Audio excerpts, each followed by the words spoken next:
In this video, I'm going to show you everything that you need to know about VA loans. VA loans are the best loan for veterans, and unfortunately, most veterans aren't aware that this is an option that's available to them. So let's first talk about some of the main benefits you're going to get with a VA loan. Number one is that it's 0% down. Now, there are still closing costs, which I will talk about, but you don't have to have any sort of down payment. Conventional loans start at a minimum of 3%. For some people, they have to do 5% if they're in a high cost area or they're getting a larger loan than most people in the US. So 0% down on a VA loan. Also, there's no monthly mortgage insurance. VA instead has what they call a funding fee. So it's like upfront mortgage insurance included in your loan amount, which again, I'll cover in this. There's also no loan limits. There's no income limits, and it's super flexible with your credit score. Again, no loan limits, and also the debt to income rules are really flexible as well. And so most people can qualify for way more than they need on a VA loan. And it's not as restrictive as something like a conventional loan when it comes to debt to income rules. Now, again, the down payment is the main highlight that people think of when they think of VA loans. It's 0% down. The problem, though, is most people say 0% down, but they don't talk about closing costs. So with all loans, even if you're buying a home with cash, you're still going to have closing costs. Closing costs are not just random junk fees. Closing costs are things that services you get to help you close on that home, and those are services that you pay for. So they might be things like the county is going to charge to record the deed and the mortgage. You're also going to have a title search to make sure that no one else owns the home or has claim to the home. If you're getting a loan, you're going to have an appraisal. You also are going to have things like property taxes and homeowners insurance that are going to be put into an escrow account as well. So you will still have closing costs with your loan, even though it's 0% down. So 0% down doesn't mean zero out of pocket, you have no money. It means that you still are going to pay closing costs, okay? Now, closing costs can be paid by the seller, which we'll talk about seller concessions and how that works soon. So closing costs here, the main thing that's VA is different than other loans is that they have what's called a funding fee. Now, when you hear funding fee, I want you to pretty much just think of it like upfront mortgage insurance, because effectively that's what it is. There's no monthly mortgage insurance on VA loans, but there is this upfront funding fee, which I'll cover a little bit more in depth in an upcoming slide here. Now, for most people, this is wrapped into the loan amount, meaning that that funding fee is added to the total loan that you have. So effectively, you're financing it over the period of your loan instead of paying it up front. You could pay for it up front if you want to, but most people choose to have it included in the loan amount. Now, for VA, pretty much all the other closing costs are the same as with every other loan.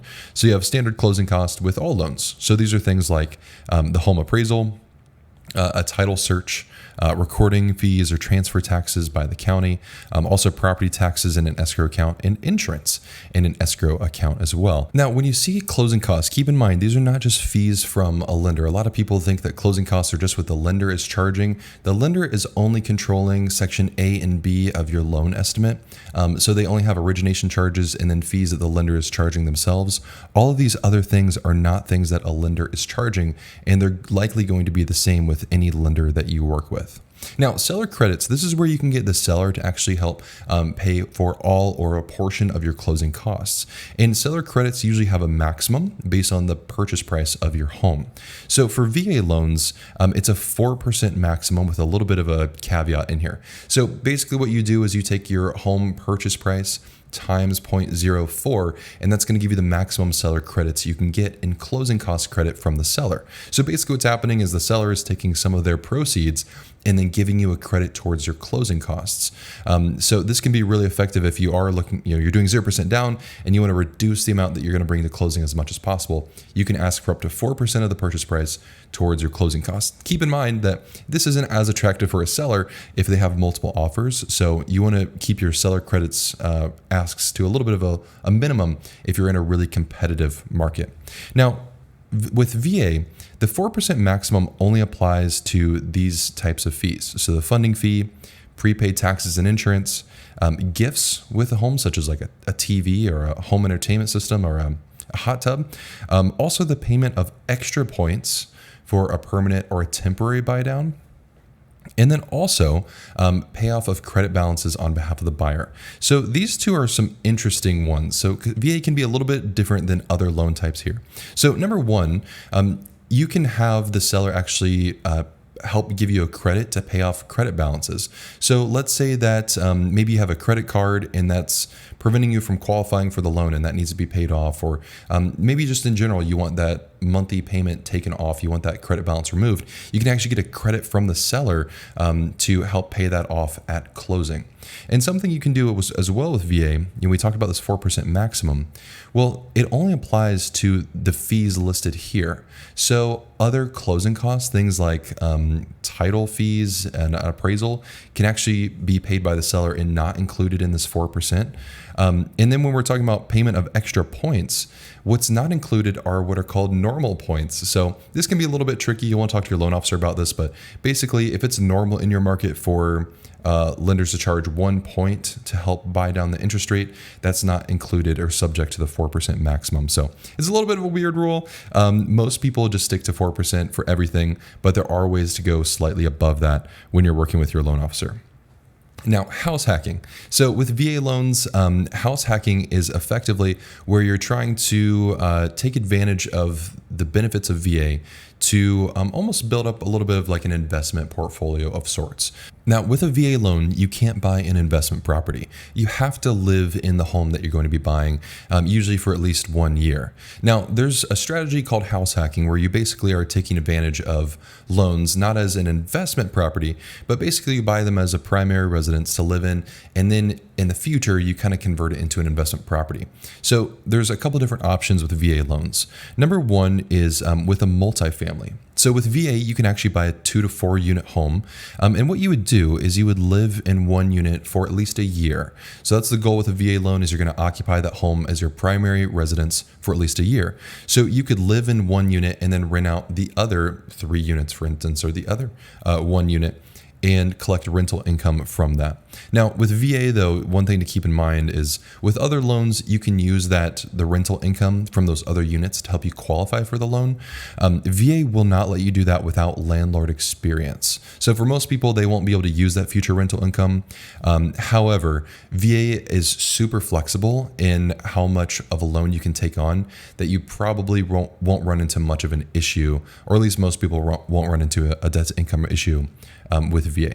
Now, another thing you could do that a lot of people don't really think about a lot is a move-up purchase. So this is basically where you're going to buy a home, live in that as your primary residence for 1 year, and then you'll move out and rent. Now, it doesn't have to be, with both of these, it doesn't have to be exactly a year. You could choose to live in there for 5 years and then move out if you wanted to.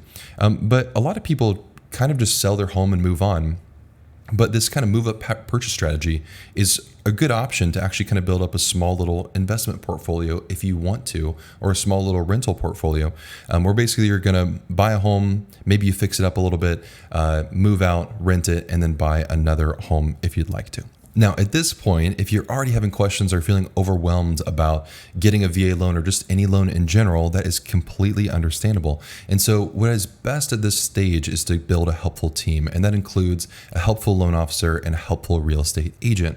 So our team works in all 50 states. You can go to winthehouseyoulove.com to schedule a call with a mortgage advisor on our team. You just click Get Pre-Qualified, answer a couple questions, and then you can schedule a call to get pre-qualified. And if you're at the spot where you're looking for a helpful real estate agent, I've partnered with Home and Money. They have an agent referral network in all 50 states, and they are fantastic. They stay on top of the transaction through every stage of the process, making sure that you have a good working relationship with your agent. And if you need another agent, they can help you with that as well. And so if you're looking to get connected with an agent, you can go to winthehouseyoulove.com/agent to get connected. And then you answer a couple questions, and then their concierge team will work with you to match you with the best agent for you. Now, VA loans are primarily based on the certificate of eligibility. So this is what basically says, hey, you're a veteran and you qualify for a VA loan. Because again, VA loans are not for just anybody. They are for veterans. And specifically, you have to have a certificate of eligibility to be able to qualify. So to get your certificate of eligibility, the easiest option really is just to talk with a loan officer and have your loan officer pull it. So one thing, again, you can do is go to winthehouseyoulove.com, schedule a call with a mortgage advisor on our team, and ask them to pull your certificate of eligibility. That way we can see, do you qualify for the VA loan? And maybe there's some other perks that you can qualify for with with a VA loan, depending on what's on your certificate of eligibility. Now, if you'd like to pull this for yourself, you can pull this from the VA benefits portal.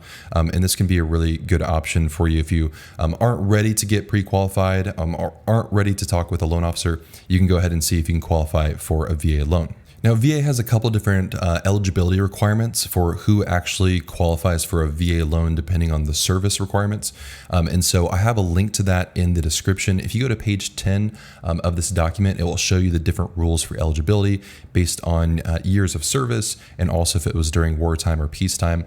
That can give you an idea if you might qualify for a VA loan. Now, something else that a lot of people aren't aware of is that a surviving spouse can also use a VA loan, and a lot of people just aren't aware of that. So if you might be in that situation, it might be something to consider as well.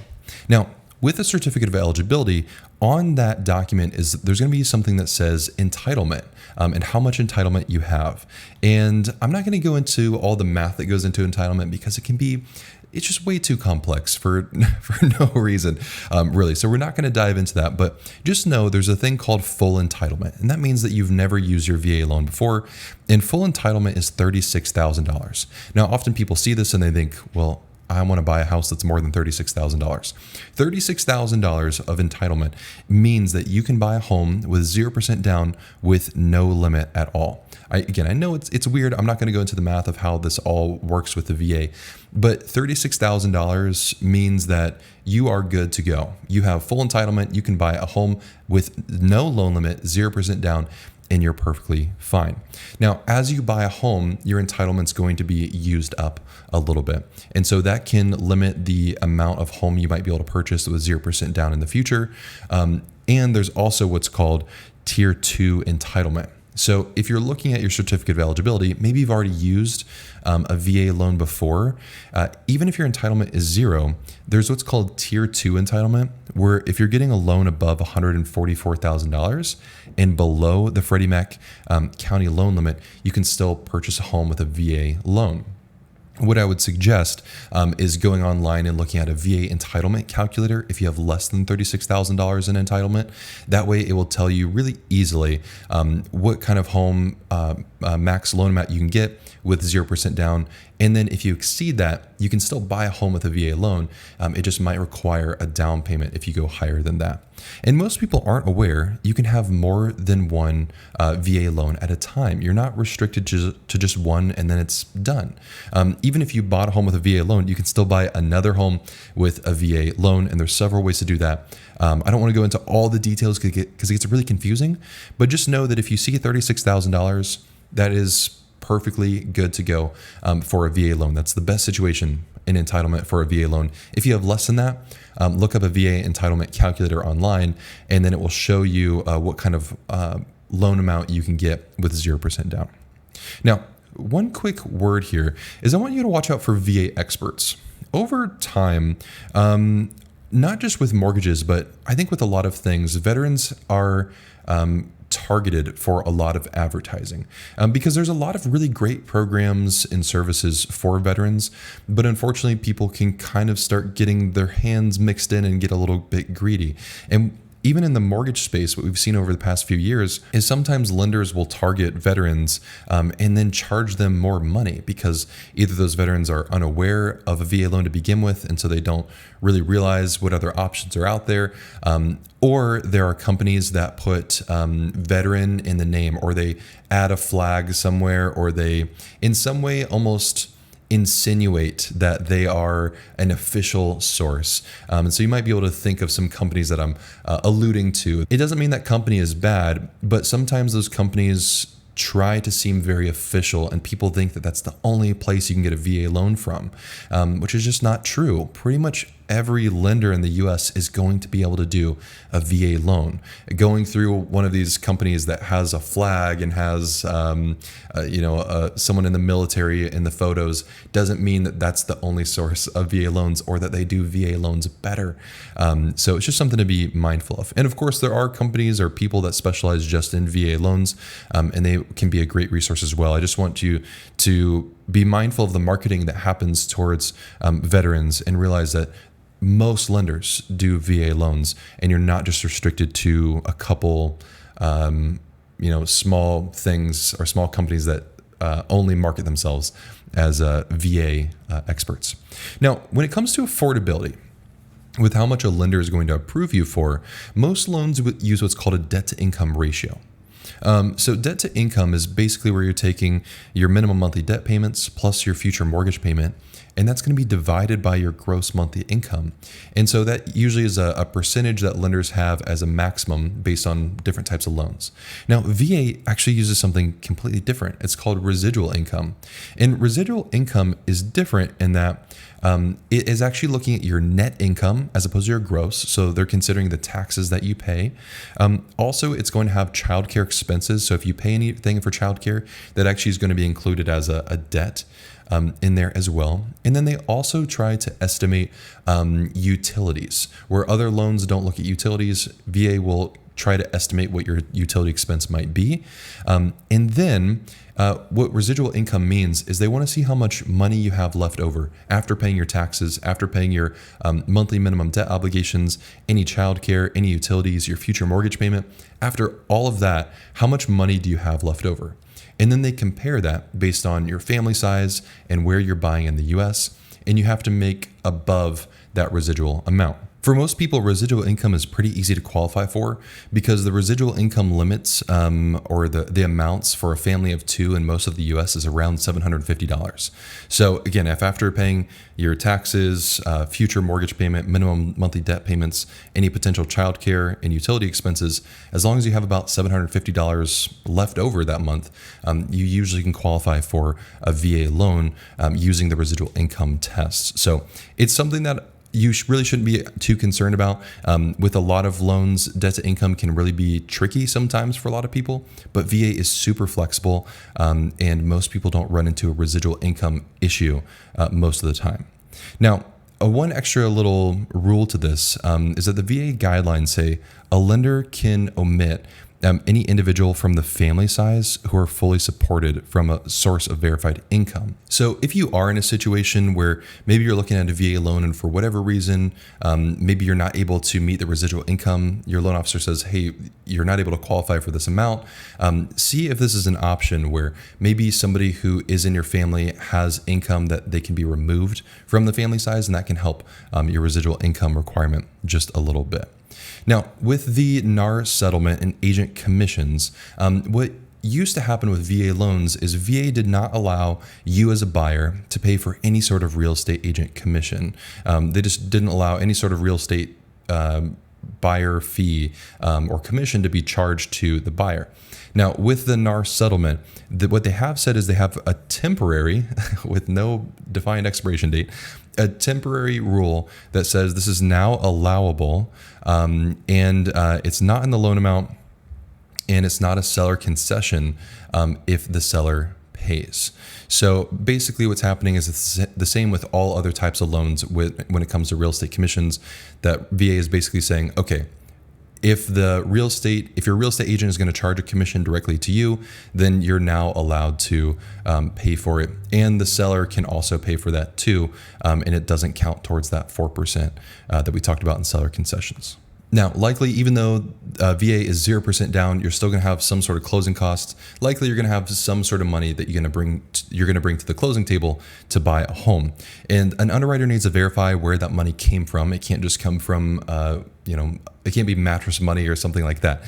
So what an underwriter is usually going to ask for is 2 months of bank statements to show that you have the funds for closing. So if it's going to cost you $4,000 to buy that house in upfront costs, then the underwriter needs to see $4,000 in your bank account.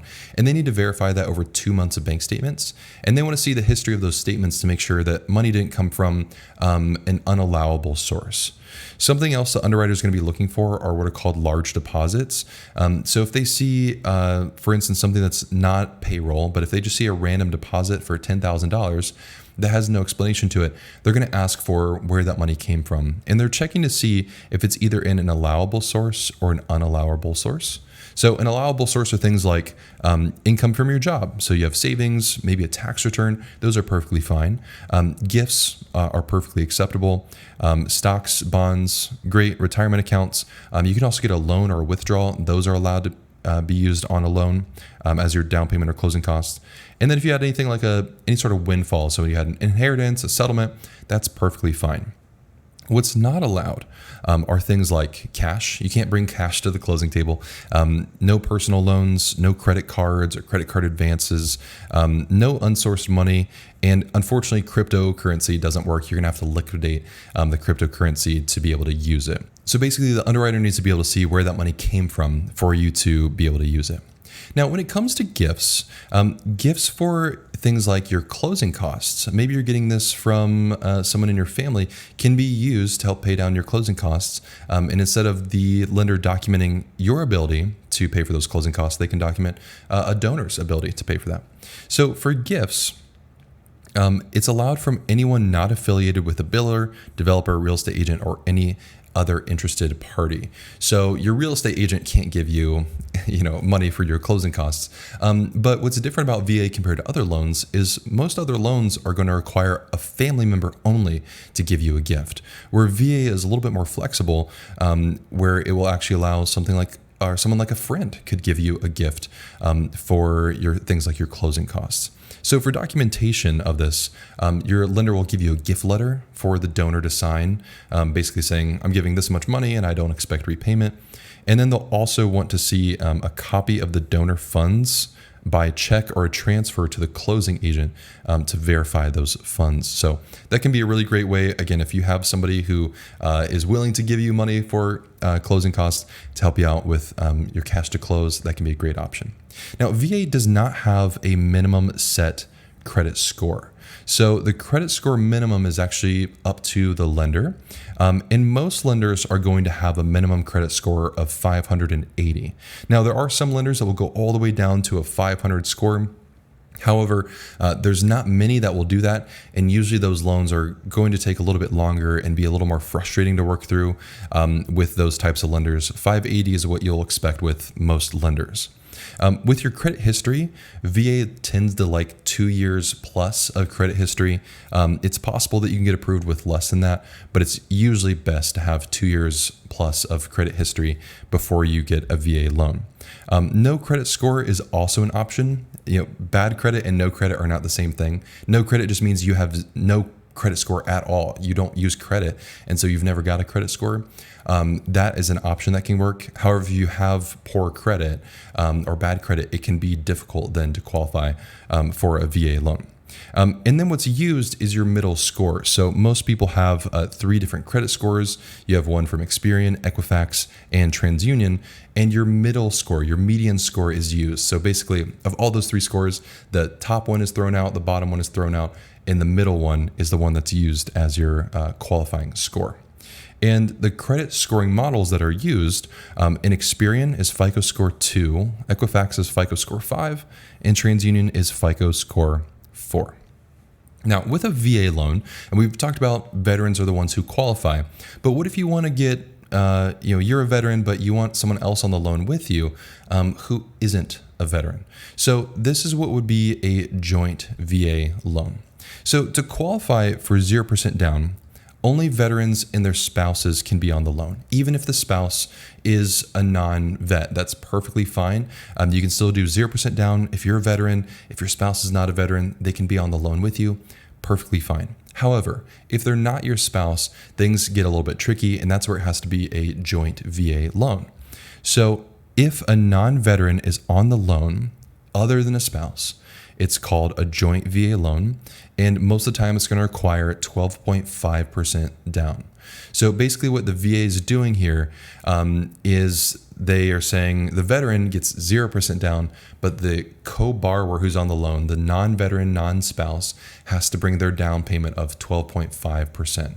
And that's because they're basically estimating that if there was no veterans, it'd be 25% down. So 12.5 is effectively half of that. So the veteran gets 0% down, the non-veteran is 12.5% down for that loan. So something to be mindful of here if you're going to be having somebody on the loan.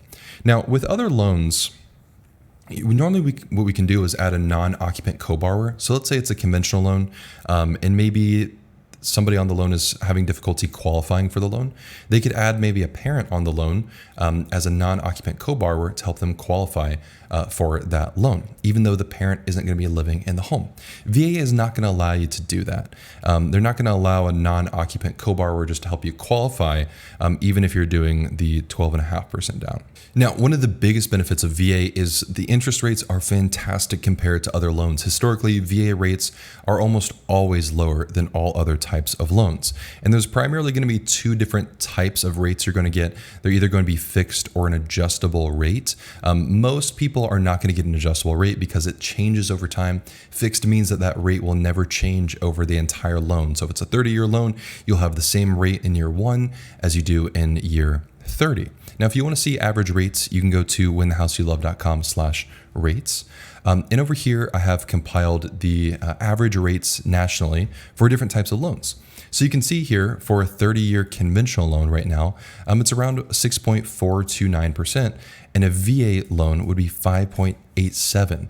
And so VA is fantastic because, again, it has no monthly mortgage insurance, and that interest rate is often so much lower than conventional loans, and often even lower than FHA loans, right? You can see FHA is slightly lower rate than conventional, but VA is even lower and is a really great option if you are a veteran. All right, so at this stage, we've already covered quite a bit. I know it can feel really overwhelming, and sometimes people spend a little bit too much work. Maybe they overqualify themselves, or they think they have to know all of these rules. I only share all this stuff with you so you can be more informed through the process and feel more confident as you go through looking at buying a house. But by no means do you have to become a loan officer and qualify yourself for this loan. We can help out with that, and you don't have to do all of this work to figure out if you can qualify for a VA loan. So if you're interested in getting pre-qualified, our team works in all 50 states. And so what we do is we can help you take a look at all of your numbers and help you pick the best loan so you can have as much transparency and confidence through the process. So if you're interested in getting pre-qualified, you can go to winthehouseyoulove.com/lender to schedule a call with a mortgage advisor on our team. And we're licensed by ServBank, and again, work in all 50 states. And we do all different types of loans: VA, conventional, FHA, USDA, investment loans, all different types that we can help you with. And then after you get pre-qualified, you want to find a realtor. And a realtor is someone who's going to help you find the home that you love and negotiate the best offer and help you navigate that contract to make sure that you're protected as you go through that and don't lose your shirt in the process. So if you're interested in finding an agent, you can go to winthehouseyoulove.com/agent to be connected by the Home and Money team to get you with an agent that's going to be helpful for you. Now, with VA loans and with other loans, there are things called permanent buy downs. And basically what I like to think of this as is almost like upfront interest. So basically you're paying the lender money up front to lower the interest rate. And the goal then is to beat the break-even period. So for instance, let's take a look here at, let's say a lender was going to offer you a 6.75% interest rate. So that would have $0 in cost, 0 points as well. So points are just 1% of the loan amount. So if you have a $400,000 loan, 1 point is $4,000. And that money can be used, again, to buy down the interest rate if you want to. So what a lot of people aren't aware of is you can actually choose your interest rate. So your loan officer might say, we can get you a 6.75% loan with $0 in points or 0 points. But you can also choose what interest rate you want. It just comes with a different cost or credit. So for instance, you could, in this example, get a 6.5% rate with, that'd be 1 point, so about $3,800. Or maybe in this example, you look at a 6.25% rate, and maybe that costs you 2 points, so it's $7,600. Now you're paying this money up front, right? So let's say the $7,600. You're paying it up front to get a lower rate. Now you have to see, okay, what's the break-even period for that like? Is it going to save you enough in interest compared to what you paid up front? So if we look at these over a 5-year term, this decision still has a net impact of a $578 cost at the end of 5 years. So you didn't quite break even at 5 years. You'll probably break even at 5 years and 2 months, somewhere around there. However, at 10 years, you'll save $7,000 by paying those points. Now, if we look at this option over 5 years, it still costs you $285. So break-even period probably isn't until 5 years and 1 month. But over 10 years, you're saving $3,500.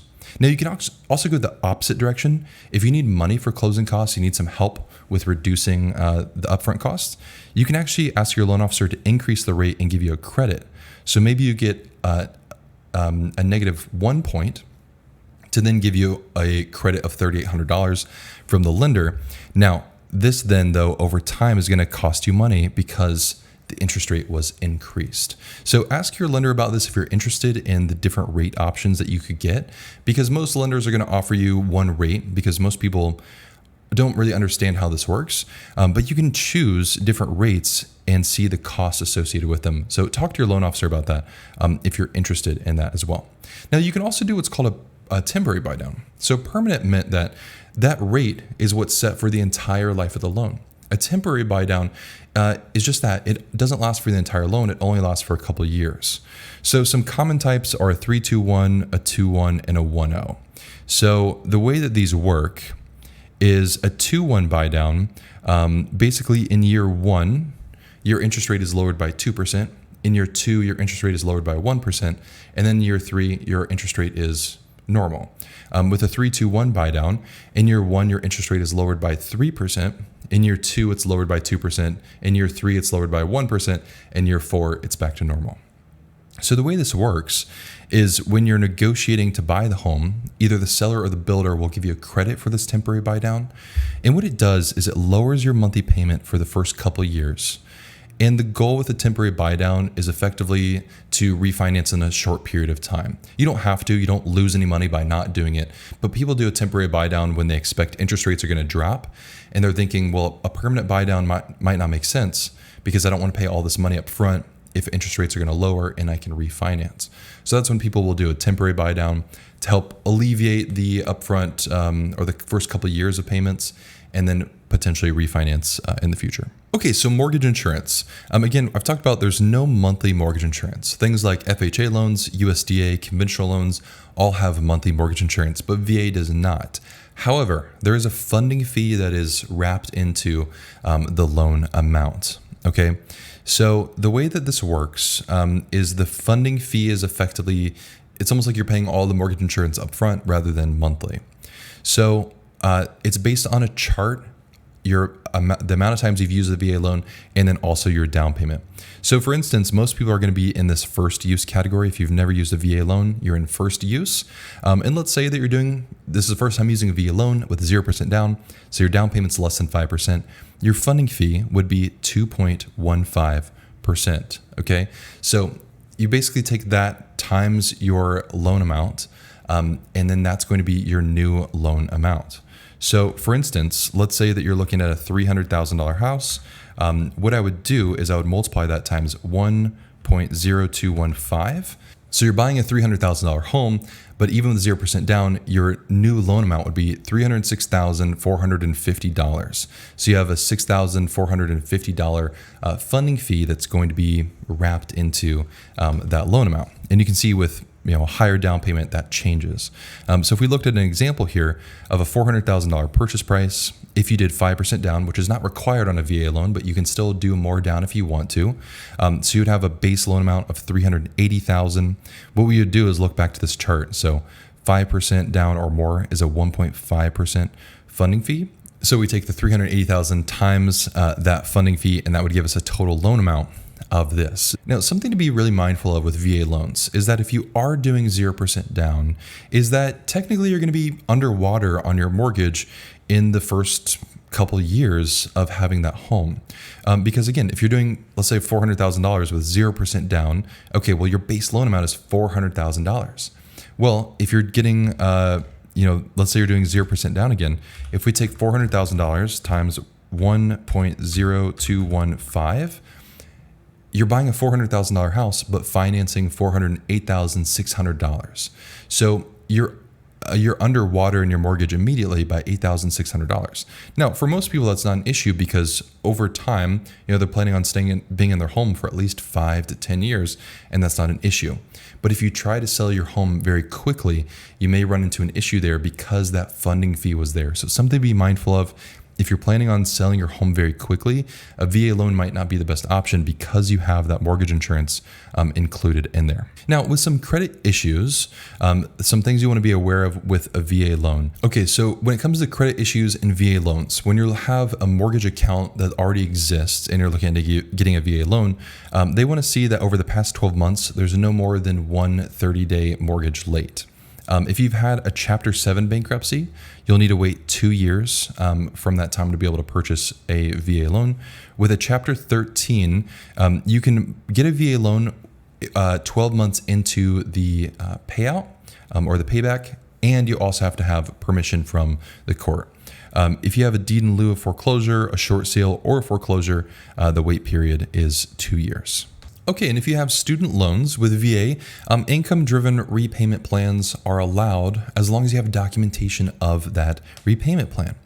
Now, what's nice about VA is even if you have a $0 per month income-driven repayment plan, that's allowed to be used on a VA loan. So that can be helpful for qualifying if you're running into issues with that. Now, if you don't have an income-driven repayment plan on your student loans, what's going to be used is the amount that's shown on your credit report. So that's usually the minimum payment that you're making on those student loans. However, if your loans are deferred, they might not be reporting on your credit report. And VA has a formula where they use 5% of the balance divided by 12 for the monthly payment that's going to be included in your debt to income ratio. So all we're talking about in here is just the amount that lenders use. It doesn't change your actual repayment with student loans. It just is what lenders will consider when they're determining your maximum loan amount that you can get with a VA loan. Now, VA, you do have to show income to be able to get this loan. And so here's some income and employment requirements. So VA prefers a 2-year history of stable employment, like most loans do. Now, with this though, there's no set length at a specific job. So when you hear 2-year history, most people think that means 2 years, one specific job. Not true. It just means they need to document a 2-year history that can be at multiple jobs. That's perfectly okay. Now, it's ideal to be in a similar field if you are changing jobs. So if you're changing into a completely different field, that may create a little bit of hangups, and it really is a case-by-case basis. It may be something where they might need to see a certification or maybe 6 months on the new job, or those things can add a little bit of complication. But if you've had multiple jobs in a similar field, if you've been, if you're a teacher and you've worked in multiple different schools over 2 years, that's perfectly fine to be able to qualify for a VA loan. In retirement and schooling counts. So if you're retired and you're getting pension income or retirement income or some other source of income, that's perfectly fine. You don't need to be actively employed. They just need to see where you're getting stable income from to repay the VA loan. And then also, if you were in school, let's say you just graduated from college, and then you're going into a job that aligns with that degree, then your schooling would count as that history as well. Now, self-employed people are going to need a 2-year history of being self-employed to be able to be qualified for a VA loan. Now, cannabis income is growing and becoming more popular. Since VA loans are based on federal regulations, VA has to follow federal laws. So income derived from federally illegal cannabis isn't allowed. So for instance, like if you work in a hemp-derived industry, then that would be allowed because it's federally legal. But if it's federally illegal cannabis, then income from that industry will not be allowed to be used on a VA loan. Non-taxable income can be grossed up by 25%. So for instance, if you get Social Security disability income, let's say it's $1,000 per month, take that times 1.25, and that's now the income that can be used for the debt to income ratio on a VA loan. One little caveat here is it's only for the debt to income ratio and not residual income. For most people, you don't have to worry about this, but it can be a little point in here for loan officers that can be a little bit tricky. So basically all this means is that if you do have non-taxable income, it's slightly easier for you to qualify, even though your income might be a little bit lower than other people's. And then, of course, military income absolutely qualifies for a VA loan. It'd be silly if it didn't. And so when it comes to military income, there's several different types, and pretty much all of them are allowed. This should be BAS here. BAS, BAH are both allowed and can be grossed up because they're non-taxable. Uniform allowance as well. Family separation is allowed. The only thing that's not allowed in here is any sort of like a GI Bill income.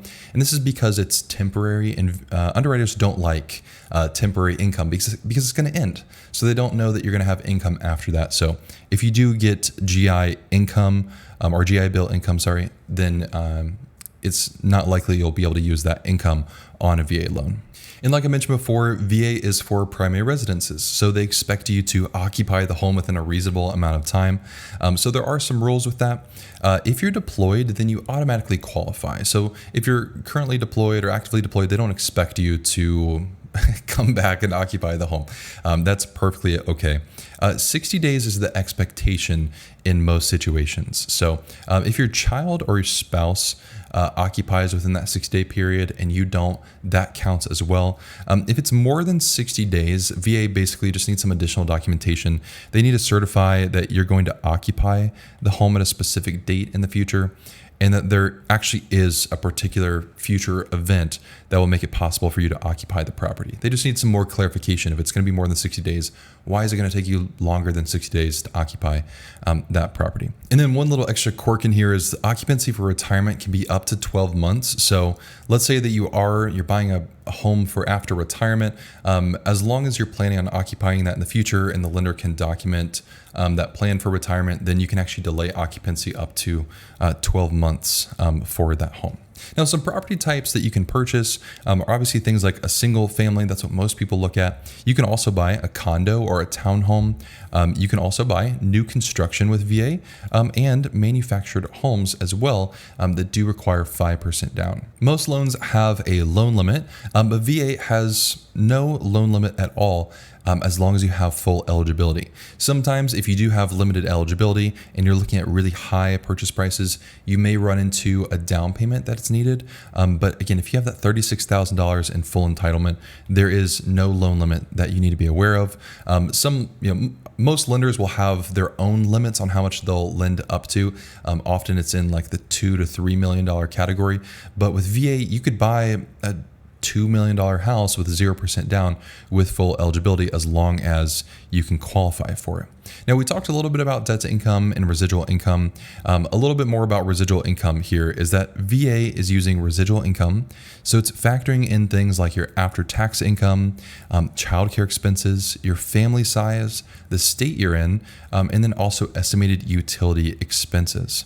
So debt to income then is a secondary factor that can add a little bit more scrutiny to that loan. So basically what happens on the back end is an underwriter is going to look at your debt to income and residual income. If your debt to income is over a certain threshold, 41%, then they want to see that you can make 120% of the residual income requirement. So again, it gets a little tricky. You don't have to be the one that qualifies yourself for a VA loan. I just want you to understand a little bit of what's going on in the back end. So you have some of this language if you talk to a loan officer and they're mentioning these things, how this is working. Now, VA is the most flexible loan. With other loans like conventional, they usually have a pretty hard limit around 50% debt to income ratio.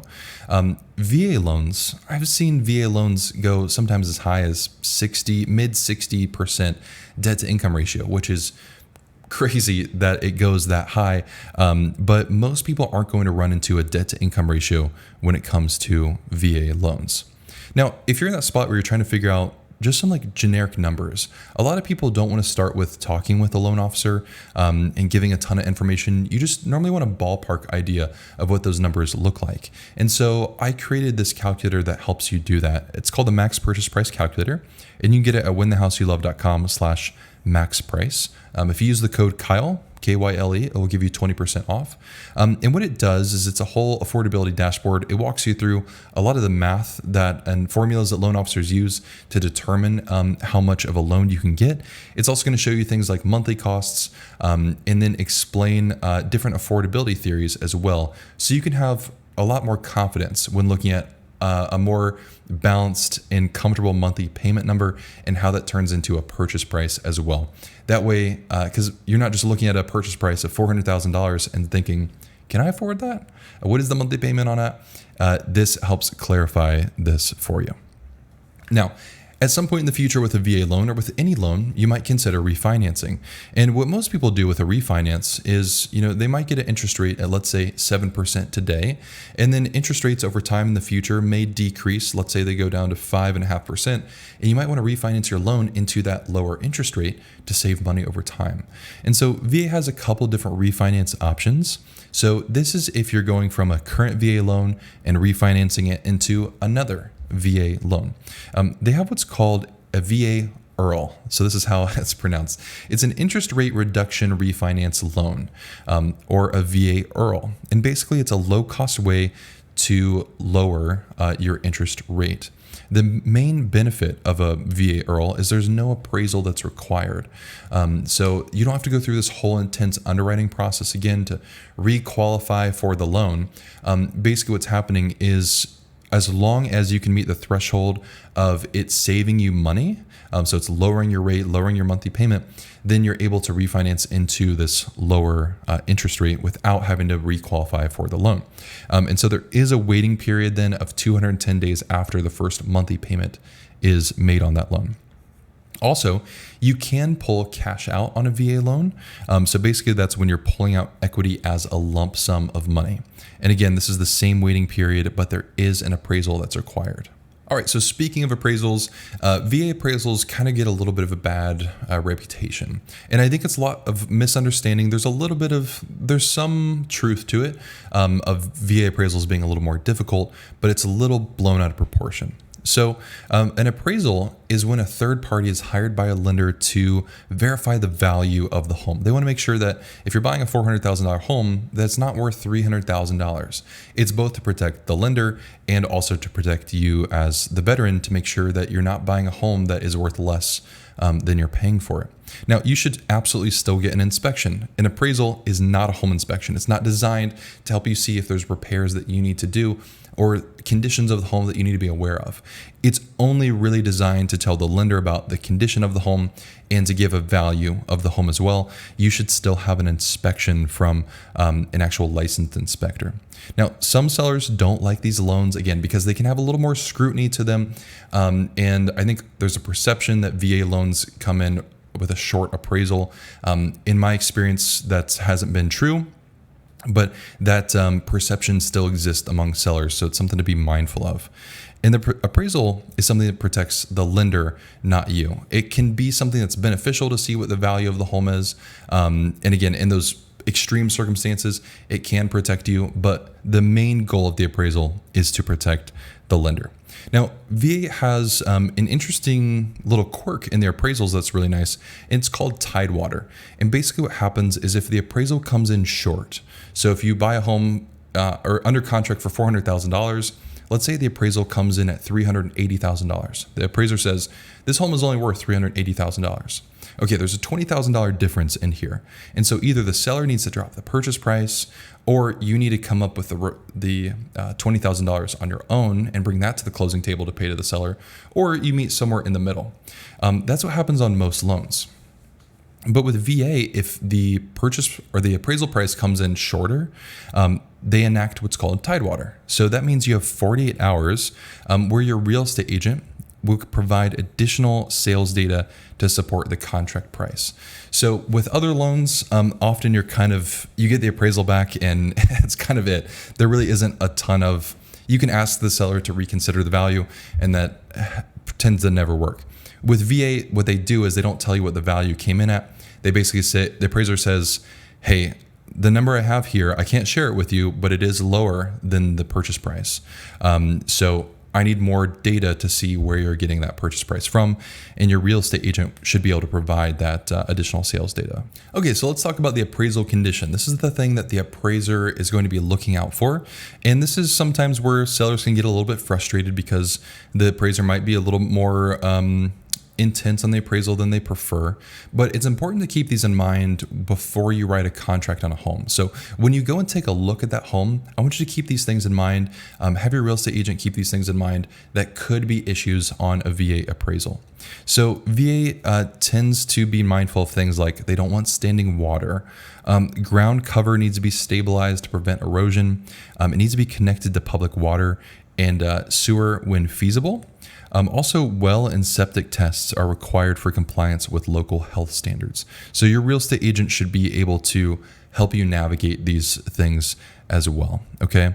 Also, water treatment systems are only acceptable with health department letter confirming aquifer contamination. No chipped or peeling paint on the interior or exterior of the home if it's built before 1978.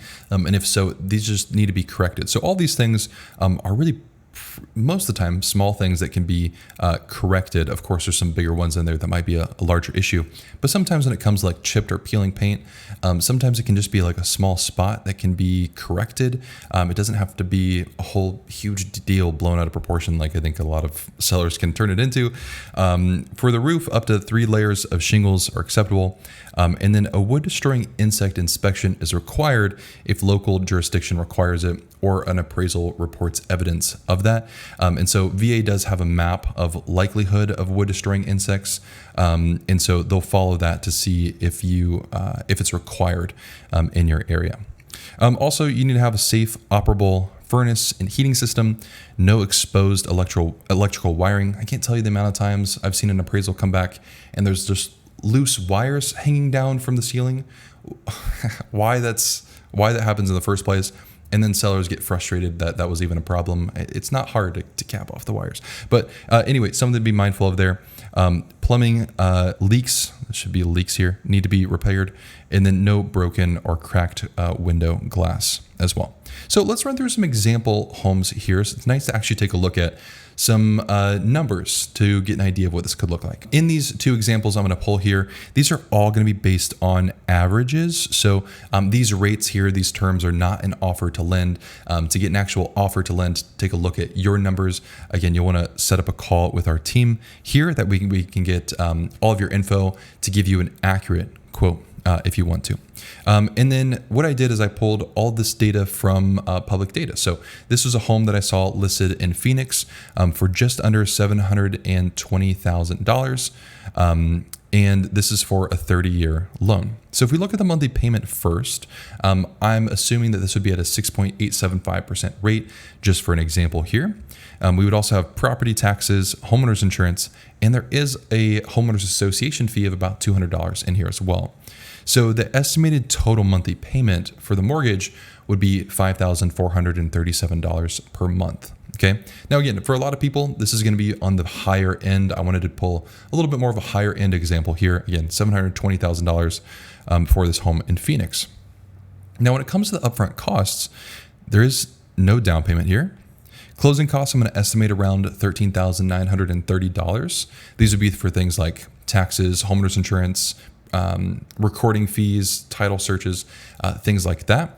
I'm going to assume there's no seller credit because Phoenix is a bit more of a competitive market, and seller credits might make it difficult to get your offer accepted.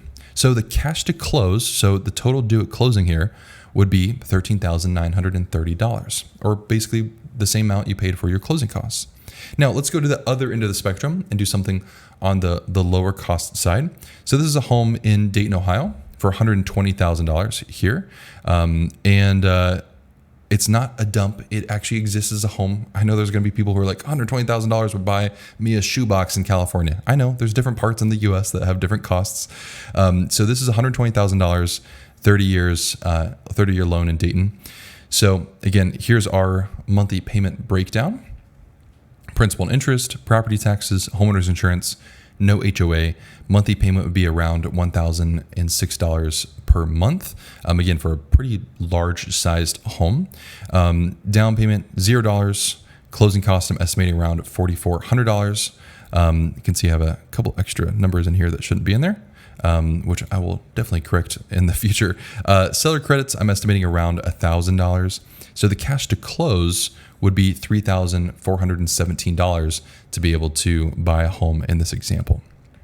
Okay, now VA versus other loans. VA, like we already saw, no monthly mortgage insurance. It does have a lower interest rate. However, it does have that funding fee that can be really difficult for a lot of people to be comfortable with. So I want to run through this example. I have a calculator called the Loan Clarity Advisor. You can get it at winthehouseyoulove.com/advisor. You can use the same code, Kyle, for 20% off. So it helps you compare loans side by side really easily. So I'm going to go through an example of $400,000 purchase price, and let's take a look at two options. Let's take a look at a conventional loan versus a VA loan first use. So conventional is going to require a minimum down payment of 3%. VA is going to be a 0% down. Loan length, 30 years for both. I put in the national average rates for both of these. So conventional is about 6.4%. VA is 5.875%.